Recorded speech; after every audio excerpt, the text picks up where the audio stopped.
இன்றைக்கி நம்ம பார்க்க போகிறது விஷாரத் பூர்வார்த்தில் சரித்திர சித்திரன். அதில் பார்த்தீங்கன்னா செகண்ட் வந்து நிர்மலா. ஏற்கனவே நான் தோத்தாரம் வந்து போட்டிருக்கேன், பார்க்காதவங்க போய் பாருங்கள். இப்போ வந்து செகண்ட் வந்து எடுத்துடலாம். निर्मला प्रस्तावना। प्रेमचंद्र जी हिंदी उपन्यासों का सम्राट माने जाते हैं। निर्मला उनका लिखा अनुपम उपन्यास है। इस उपन्यास की नायिका भी निर्मला है। आगे उसका चरित्र चित्रण दिया जाता है। பிரேம்சந்த் ஜி வந்து ஹிந்தியில் பார்த்திங்கன்னா உபன்யாஸ் நாடக் இதில் எல்லாம் எழுதுறதுல ஒரு பேரரசராக இருந்தார். நிர்மலா வந்து இவரோட ஒரு உன்னதமான ஒரு கதையாக இருந்தது. இந்த ஸ்டோரியில் நாயகி யாருன்னாக்கா நிர்மலா. இந்த ஸ்டோரியை பற்றின சரித்திர சித்திரன் பார்க்கலாம். இப்போது போலி பாலி निर्मला। निर्मला वकील उदय भानु लाल की श्रेष्ठ पुत्री है। वह 15 साल की जवान लड़की है। वकील साहब जब निर्मला की शादी तय करते हैं तब वह घबरा जाती है। வந்து வக்கீல் உதய பானுலால் இருக்காங்களா, அவங்களோட பொண்ணு, அவங்களுக்கு வந்து 15 வயசு தான் ஆகுது. வந்து வக்கீல் சாஹப் வந்து அவர் என்ன சொல்கிறாருன்னா, நிர்மலாவுக்கு கல்யாணம் பண்ணுறதுக்கு முடிவெடுக்கிறாரு. அதை பார்த்து கொஞ்சம் பயந்துடுறா निर्मला। பயந்த निर्मला विवाह के तय होते ही वर वधू को सुख स्वप्न आया करते हैं, मगर निर्मला को दुखपूर्ण स्वप्न आता है। निर्मला स्वप्न में देखती है कि वह नदी किनारे खड़ी है। अच्छी नाव आती है, मगर मल्लाह कह देता है कि वह उनके लिए नहीं है। फिर एक टूटी फूटी नाव आती है। वह नाव निर्मला को ले जाती है, मगर वह नाव मूंछतार में डूब जाती है। अंत में यह स्वप्न हो जाता है। நிர்மலாவுக்கு வந்து ஒரு கனவு வருது. அந்த கனவுல பார்த்திங்கன்னா ஒரு நதிக்கரையில் அவன் நின்றுட்டு இருக்கா. நிர்மலாவுக்கு வந்து ஒரு சுகமான ஒரு கனவு தான் வருது. அப்போ பார்த்திங்கன்னா அந்த நதிக்கரையிலேருந்து ஒரு போட் ஒன்று வருது. அந்த போட்டு பார்த்திங்கன்னா ரொம்ப அழகாக அலங்கரிக்கப்பட்ட ஒரு சூப்பரான ஒரு போட்டு வருது. அப்போ வந்து அது ஏறலான்றபோது அந்த போட்டு வந்து அவளுக்குடையது இல்லையா அப்படின்னு அவர் சொல்கிறாரு. அப்புறம் இன்னொரு போட்டு வருது. அந்த போட்டு பார்த்திங்கன்னா கொஞ்சம் உடஞ்சி போன போட்டு. அந்த போட் பார்த்திங்கன்னா கீழே கவுந்து கிடக்கிற மாதிரி இருக்குது. கனவு வந்து ஒரு துக்கமான சம்பவத்தை ஞாபகப்படுத்துகிற மாதிரி இருக்குது. திருமண வாழ்க்கை வந்து நல்லா இருக்காது அப்படிங்கிற மாதிரி ஒரு துக்கமான ஒரு சொப்பனமாக இருந்ததுன்னு சொல்கிறாங்க. அபாகினி நிர்மலா, அதிர்ஷ்டம் இல்லாதவள் அப்படின்னு சொல்லலாம். भानुलाल की अकाल मृत्यु के कारण निर्मला का विवाह रुक जाता है। उसकी माँ कल्याणी दूसरा वर खोजती है। दहेज दे न सकने के कारण अच्छा वर नहीं मिलता। आखिर तोदाराम नामक 40 साल के व्यक्ति के साथ निर्मला का विवाह होता है। पिता जैसे व्यक्ति को पति के रूप में पाने वाले निर्मला अपागिनी लगती है। நிர்மலாவோட அப்பா உதயபானுலால் அவர் வந்து என்ன பண்ணாரு, திடீர்னு இறந்து போயிடுறாரு. அதுக்கப்புறம் பார்த்திங்கன்னா அவங்க அம்மா கல்யாணி அவங்களுக்கு, அதாவது நிர்மலாவுக்கு வந்து வரன் தேடுறாங்க, இன்னொரு வரன் தேடுறாங்க. அந்த இது வந்து தடைப்பட்டுச்சு. அடுத்த வரன் வந்து தேடுறாங்க. தகேஜ்னால் வந்து அவங்களுக்கு வரதட்சணை கொடுக்கணும்ல, வரதட்சணை கொடுக்க முடியாத ஒரு காரணத்தினால அவங்க வந்து என்ன பண்ணுறாங்க, அடுத்த வரனான தோதாராம் அவரை வந்து கல்யாணம் பண்ணி வைக்கிறாங்க. அவருக்கு வந்து 40 வயசு ஆகுது. அவர் ஒரு வக்கீல். கல்யாணம் நடந்துருச்சு. அவர் எப்படின்னாக்கா அப்பா மாதிரி உள்ள ஏஜ். நிர்மலாவுக்கு அப்பா மாதிரி உள்ள ஏஜ் 40 வயசு ஆகுது இல்லையா. அது வந்து அவளால் அதை ஏற்றுக்க முடியல. இருந்தாலும் சூழ்நிலையினால தோதாராம் வந்து கல்யாணம் பண்ணிக்கிறாங்க நிர்மலா. அதுதான் அபாகினி லகதி ஹை, अबागिनी निर्मला அப்படின்றது சொல்கிறாங்க. माता निर्मला। तोताराम के 3 बेटे हैं, मनसाराम, जियाराम, सियाराम। तोताराम की बहन रुक्मणी उसी घर में रहती है। रुक्मणी लड़कों से बीमार था। निर्मला के बारे में बुला बुरा कहने लगते हैं। इस पर निर्मला दुख महसूस करती है। தோத்தாராம்க்கு வந்து 3 குழந்தைங்க இருந்தாங்க. அதில் வந்து ஃபஸ்ட்டு மன்சாராம், அடுத்து ஜியாராம், அடுத்து சியாராம். தோதாராம் வந்து ருக்மணி, அதாவது அவங்களோட தங்கை. அவங்க வந்து ஒரு விதவை. அவங்க வந்து அவங்க கூட வீட்டிலையே வச்சுருக்காங்க.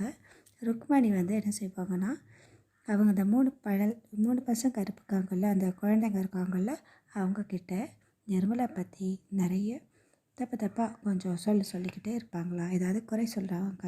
அதனால் निर्मलाக்கு கொஞ்சம் வருத்தமாகவே இருக்குமா. उत्तम पत्नी निर्मला। तोताराम निर्मला का प्यार पाने के लिए झूठी कहानियाँ कहते हैं। रास्ते में 3 चोर तलवार सहित आए। मैंने अपनी लाठी से उन तीनों को मार कर भागया। किसी समय घर में सांप घुस जाता है। यह जानकर तोताराम घर के बाहर चले जाते हैं। यहाँ निर्मला समझा पाती है कि उनका प्यार पाने के लिए ही तोताराम यह सब करते हैं। इस पर वह उनको सदा खुश करने का इरादा लेती है। इसलिए निर्मला रोज रच कर सबको तोताराम का स्वागत करती है. உண்மையான மனைவியாக எப்படி நிர்மலா இருக்கா அப்படின்னு சொல்கிறாங்க. தோதாராம் வந்து நிர்மலாவுடைய அன்பை பெறணும் அப்படிங்கிறதுக்காக நிறைய போய் சொல்கிறாங்க. அதில் பார்த்திங்கன்னா, அவர் வந்து வர வெளியில் பார்த்திங்கன்னா 3-4 பேர் வந்து சண்டையிடுறதுக்காக வந்தாங்க. அவங்கள அடின்னு அடித்து, என்னோடய லாட்டி அந்த குச்சி ஸ்டிக்கினால் அடின்னு அடித்து கட்டையெல்லாம் அடித்து அவங்கள துரத்து விட்டேன் அப்படின்னு சொல்லிடலாம் போய் சொல்லுவார். அந்த சமயத்தில் பார்த்திங்கன்னா, வீட்டில் ஒரு பாம்பு வந்து உள்ளே நுழைஞ்சிரும்.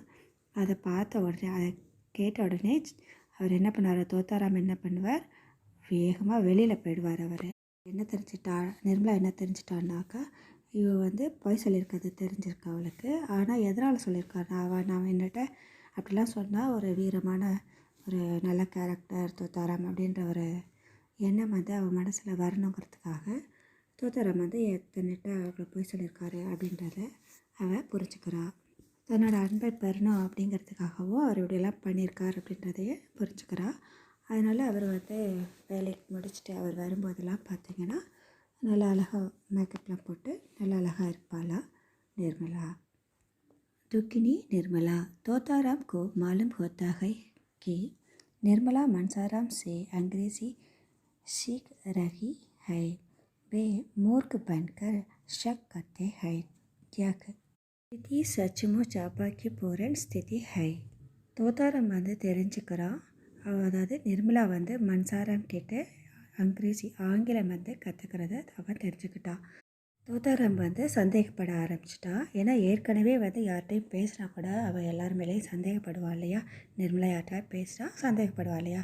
இவன் வந்து தப்பான அந்த கண்ணோட்டத்தோட அவன் பார்க்குறான். அதை நினச்சி அவளுக்கு வருத்தமாக இருக்குது. सच्ची माता निर्मला। मनसाराम हासिल में रखने जाता है। वह पहचान जाता है कि पिता के दिल में क्या शक है। इस समय वह बीमार पड़ जाता है।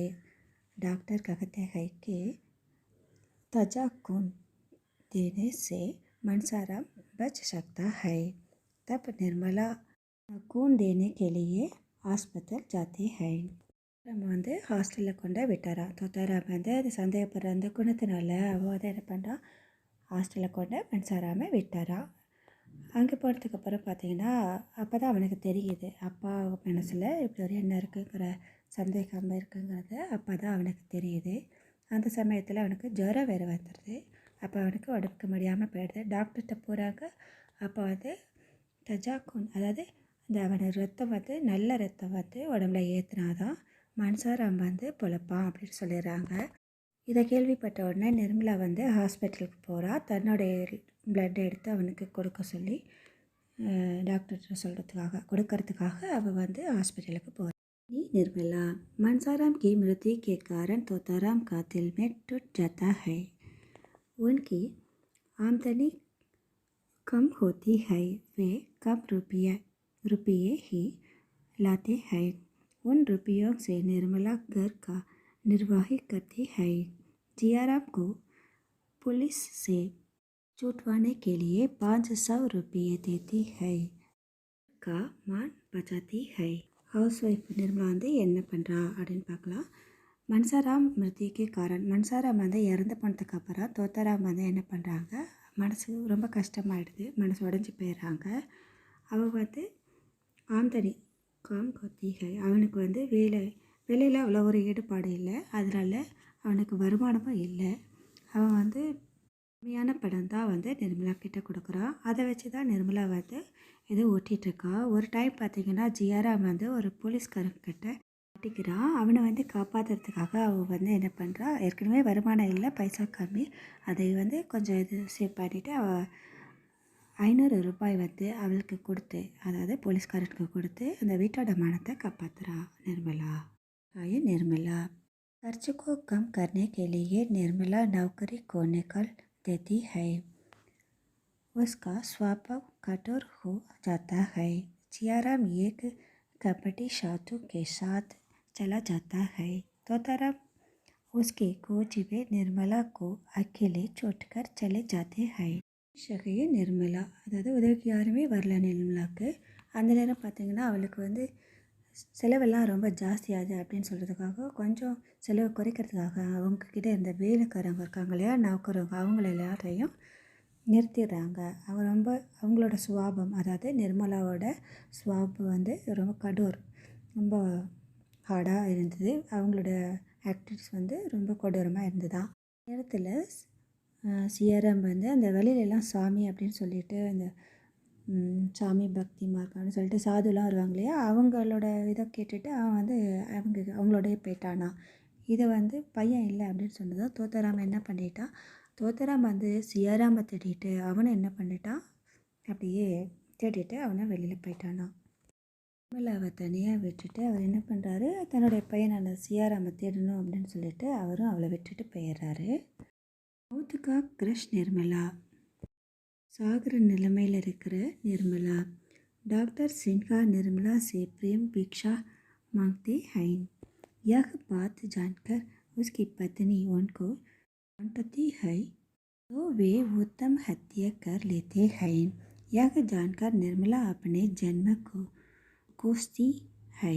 यह लगातार 3 दिन तक रोते रखती है। चौथे दिन शाम को वह चला बसती है। ठीक उसी समय तोताराम आ पहुँचते हैं। சின்ஹா அவர் யாருனாக்கா, அவங்க உதயபானுலால், அதாவது நிர்மலாவோட அப்பா வந்து பார்த்தார்ல, ஃபஸ்ட்டு வரேன்னு பார்த்தார்ல, அது வந்து யாருன்னா சின்ஹா. அவர் வந்து நிர்மலாவை வந்து விரும்புகிறாரு. அப்போ வந்து அவர் சொல்கிறாரு, நீ வந்து நிர்மலாவை வந்து விரும்புகிறதா அவர் சொல்கிறாரு. இது வந்து இவங்க பேசுகிறது இதெல்லாம் வந்து அவனோட மனைவிக்கு வந்து தெரிஞ்சு போயிடுது. அப்புறம் பார்த்திங்கன்னா உடனே சண்டை ஆகிடுது வீட்டில். அதில் வந்து மனம் உடைஞ்சு போய் அவன் வந்து இறந்து போயிடுறான். சின்ஹா வந்து இறந்து போனது, டாக்டர் சின்ஹா வந்து இறந்து போனதும் அவன் வந்து நினைக்கிறா, மனசில் நிர்மலா நினைக்கிறா, நான் என்னடா என்னோடய தலையெழுத்து என்னடா இப்படி இருக்குது அப்படின்னு சொல்லி, என்ன ஜென்மண்டா நம்ம அப்படின்னு ரொம்ப வருத்தப்படுறா. அவங்க அப்பாவும் இறந்துட்டார். தோத்தாராம் ஃபேமிலியும் இப்படி மாறி போயிடுச்சு. தோத்தாராம் சரியில்லை, அவங்க பிள்ளைங்கள்லாம் இப்படி ஆயிட்டாங்க, என்ன ஜென்மண்டா அப்படின்ற ஒரு ஃபீலிங் வந்து அதை நினச்சி அவன் என்ன பண்ணா, ரொம்ப அழுதுகிட்டே இருந்தா. ஒரு 3 நாள் எதுவும் சாப்பிடாது ரொம்ப அழுதுகிட்டே இருந்தா. 4வது நாள் என்ன பண்ணான்னா, சாயந்தரம் அவள் இறந்து போயிட்டா. அந்த சமயத்தில் தான் தோத்தாராம் வந்து உள்ளர வரான். இப்போது நிர்மலா இறந்த அந்த நேரத்தில் தான் அந்த தேடிட்டு போனான் இல்லையா மன்சாராம, அந்த மன்சாராம் தேடிட்டு அவன் வந்துடுவான்னு நினச்சா அவன் இறந்து போகும்போது தான் வரா. संस्कार प्रेमचंद उनमें विवाह दहेज प्रथा आदि सामाजिक बुराइयों का चित्रण करते हैं, इसलिए निर्मला का पात्र दुखमय बन गया है। ऐसे ही उपन्यासों के कारण आज औरतें आज़ादी पाते हैं। सचमुच निर्मला का पात्र अनुपम पात्र है। प्रेमचंद जी வந்து அவர் எழுதின கதைகளில் இந்த வயது வித்தியாசத்தில் கல்யாணம் பண்ணாங்க இல்லையா, அதிக வயசு கம்மியான கேர்ள் வச்சு அந்த மாதிரிலாம் கல்யாணம் பண்ணுவாங்க இல்லையா, அது தகேஜ் வரதட்சணை பற்றினது, அப்புறம் சமுதாயத்தில் நடக்கக்கூடிய ஒரு கதைகள் எல்லாம் அவர் வந்து நிறைய வந்து எழுதியிருக்கிறாரு. அதில் வந்து ரொம்ப ஒரு துக்கமயமான ஒரு சோகமான ஒரு கதை அப்படின்னா நிர்மலா சொல்லலாம். இந்த கதை, இந்த ஸ்டோரி எழுதுனதுக்கு காரணம் என்ன, இது நான் படிச்சுட்டு நிறைய வந்து பெண்கள்லாம் வந்து சுதந்திரமாக இருக்கணுங்கிறதுக்காக இந்த ஸ்டோரியை வந்து எழுதியிருக்கிறாரு. உண்மையிலேயே ஒரு சிறந்த உன்னதமான ஒரு ஸ்டோரின்னு இதை சொல்லலாம். எல்லோரும் நல்லா படிங்க.